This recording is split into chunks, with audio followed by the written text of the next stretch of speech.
This program is brought to you by thepodcastfactory.com. You're listening to the Pretend You're Fired Today podcast. And now, here's your host, Lisa Rangel. Welcome and hello. Welcome to the 34th episode of the Pretend You're Fired Today podcast.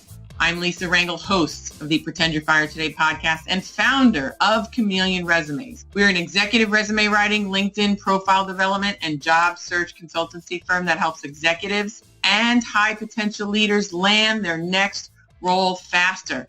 And on today's podcast, we're going to discuss the one bold salary negotiating tactic only high achievers can use. So I know I have your interest. Many popular job search coaches give the executive salary negotiation advice to hold out and not say a pay range when asked. And while this is the preferred way to go, this is great in an ideal world. And in reality, it works occasionally. Except I can tell you firsthand as a recruiter, many executive candidates I interviewed for the 13 years that I recruited sometimes didn't move on to the next step when they didn't give me a salary range. And I'm going to explain why. Today, we're going to discuss how to get past the recruiter that won't move you forward without stating a range first, and explain this one bold salary negotiation tactic that high achievers can get away with using. So I want to give you some backdrop as to how this conversation would go between me as the recruiter and an executive candidate, and then we'll go into some tactics and strategies that you can use. So here's how that conversation would go. I'd be sitting with an executive job seeker and I would say, so what salary range are you seeking? And the executive job seeker would say, well, I'm sure you will compensate in the right range for the talent that you want. I would often reply with something like, well, what is that salary range you're looking for? And the executive job seeker would reply, let's see where our conversation goes and we'll determine what's fair at the offer stage. Right? He wasn't going down without a fight. And then I would ask, can you give us an indication of what that number would be? And the executive job seeker would say, well, what's your budget? Kicking it back to me once again.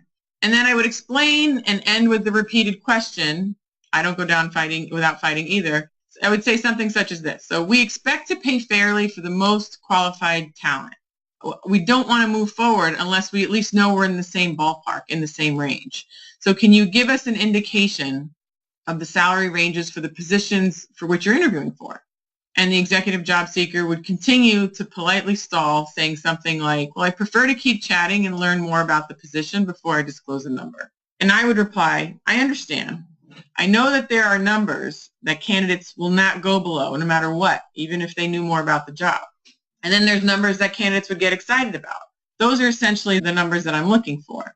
Can you give me what those numbers would be? And the executive job seeker would reply again, I can appreciate that, but I prefer to keep chatting to learn more about the role. And then I would basically say, I understand. All right, let's continue. Now, the conversation like this back and forth, this volleying back and forth of who's going to say the number first, this can go on, right, if allowed. And as you saw in that sample conversation, which happened a lot, I didn't go down without a fight trying to get the number, and they didn't go down without a fight trying to not give me the number. But at this point in the conversation, after about 5, 6, 7 times of the volleying back and forth, I would continue the conversation. I'd keep moving it forward. However, I would ask other questions to see if the person had enough experience that I needed and enough proof of their viability as a candidate that would allow me to overcome their kind but yet seemingly red flag behavior of indicating decline of politely asked salary questions. So they're telling me no, they don't want to give me the number. They better have some stuff that I really, really need that's going to justify me as the recruiter to my hiring manager or my company client, depending on whether I'm an internal or external recruiter, why I'm willing to risk moving forward with somebody who's not giving me a range. So, but here's the thing. Most people didn't have the goods to continue to move forward. So when I started to see that it was really just a tactic to strong arm me and they really didn't have the relevant experience, I didn't give them a lot of leeway, and I would politely just sort of streamline the questioning to end the interview. So unless a candidate showed me that something was worth moving forward and taking that risk without knowing salary expectations, in many cases the interview would end.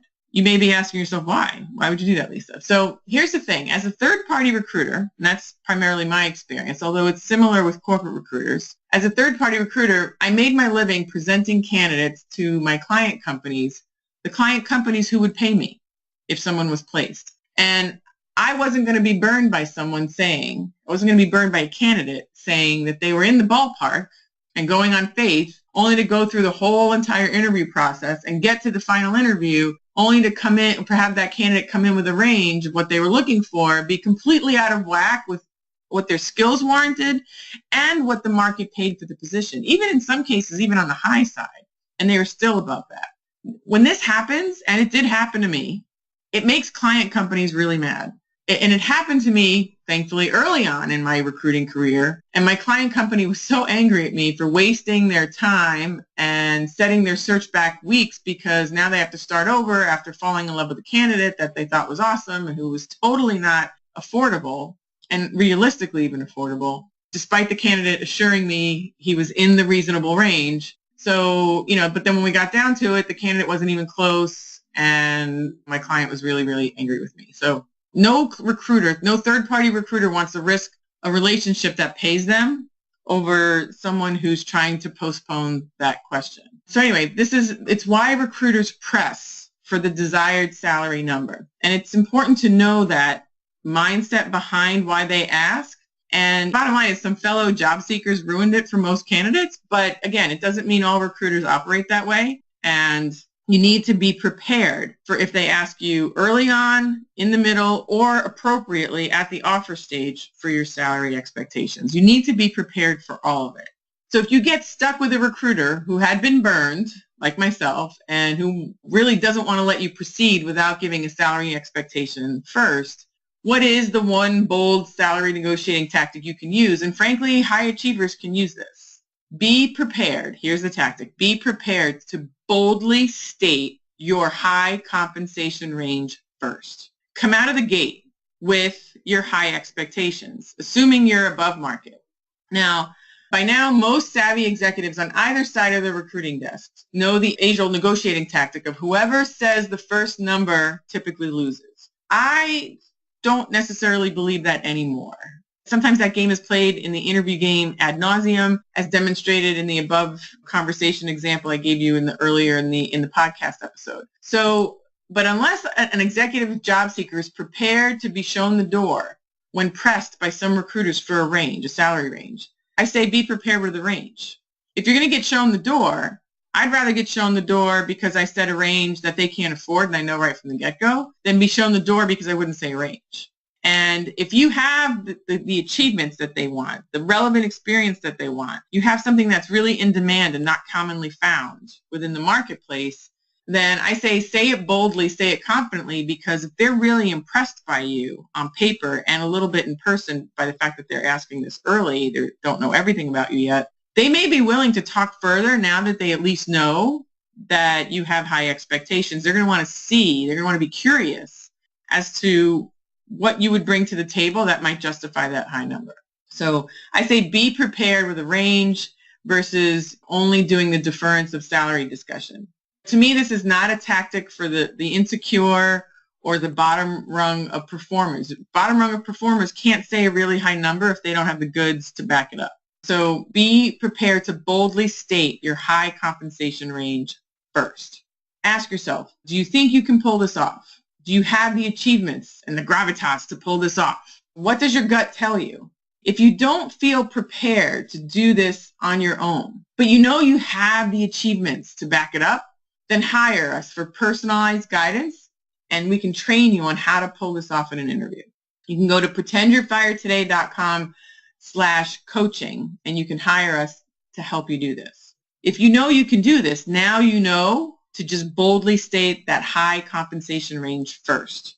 Get the number out there. Let them scramble to try to figure out why you're worth that, and then deliver to them the responsibilities, the achievements, the turnarounds that you've done, the really unique accomplishments that you bring to the table that they will see why you're worth that compensation. That's the key. And if you need help, you can go to pretendyourfiretoday.com/coaching. This way you don't have to do this alone and you can maximize your salary negotiation performance. The coaching resource, again, is pretendyourfiretoday.com/coaching. In past episodes, we talked about the only way to truly protect yourself from job loss is to pretend you're fired today and make a list of the activities you would do to start finding your next job. And then do these activities proactively to keep yourself in demand when you don't need a job. This is the key element in the Pretend You're Fired Today action list. Keep your network primed, keep it active, stay in the forefront of your network's mind. This way, you're creating demand for yourself consistently. We want you to be in demand when you need it, so you need to create demand before you need it. This way, if your job situation changes unexpectedly, you have already developed some pent-up demand for what you do by doing these actions and having these skills already under your belt. And for the next few episodes in the Pretend You're Fired Today podcast, we're going to continue to go through a list of tactics and activities that you can do now as if you were let go today to ensure that you are always ready for whatever the world brings your way. The first item on the Pretend You're Fired Today action list, again, is your resume. You want to get that modernized and up to speed. Go to episodes 1 through 8, and we show you how to do that there. And on the second item on the list was the LinkedIn profile. Get that modernized, up to speed, keyword optimized so people can find you. And I show you how to do that in episodes 9 through 12. And in the last 24 episodes or so, we've discussed numerous interview, job search, salary negotiation topics. And we're going to start to go into career management topics. So this way, since you're doing some of this before you need to, we want to make sure we're helping you do what you need to stay employed and continually rising in your career and engaged where you are. That's the goal. So you're going to want to revisit the past episodes and stay tuned for the future ones. I'm so proud of you for taking these steps and making yourself marketable when you don't need it. Most people wait and hope that things don't change, and then bam, like the unexpected job change happens, and they're trying to learn all this stuff under the pressure of trying to find the job right away. And it's hard. It's hard. I've seen people do it, and it's hard. So I say kudos to you for learning how to do this before you need it, because my friends saved me with their priceless advice of pretend you're fired today, make the list of activities you would do, and start doing them before you need them. She saved me with that advice. So I'm paying it forward with you. I ask you to pay this sentiment forward and share it with as many executives and rising professionals who you feel would benefit from this build it before you need it advice. Doing the preparation suggested in this episode will prepare you to interview and negotiate your own salary, whether it's on an interview or in a performance review, confidently. You will be confident. And in our next episode, we're going to discuss additional salary negotiation tactics that you can use not only on an interview, but in a performance review, or if you're negotiating for a promotion. So the key is I want to show you how you may not even have to change jobs. If you're happy, you may not even have to change companies to get a salary increase. So let's try to work with what we have before we move, right? So we're going to show you how to tackle some career management tactics that are going to be able to have you be making more money, be more happy, and content in the current job to even avoid needing to move in the first place. So you'll want to tune in for that next episode. Don't miss it. And in the interim, if you want personalized coaching for your career, any phase of your career, you can go to pretendyourfiretoday.com/coaching and hire us to help you directly. I look forward to seeing you on the next episode. Be well.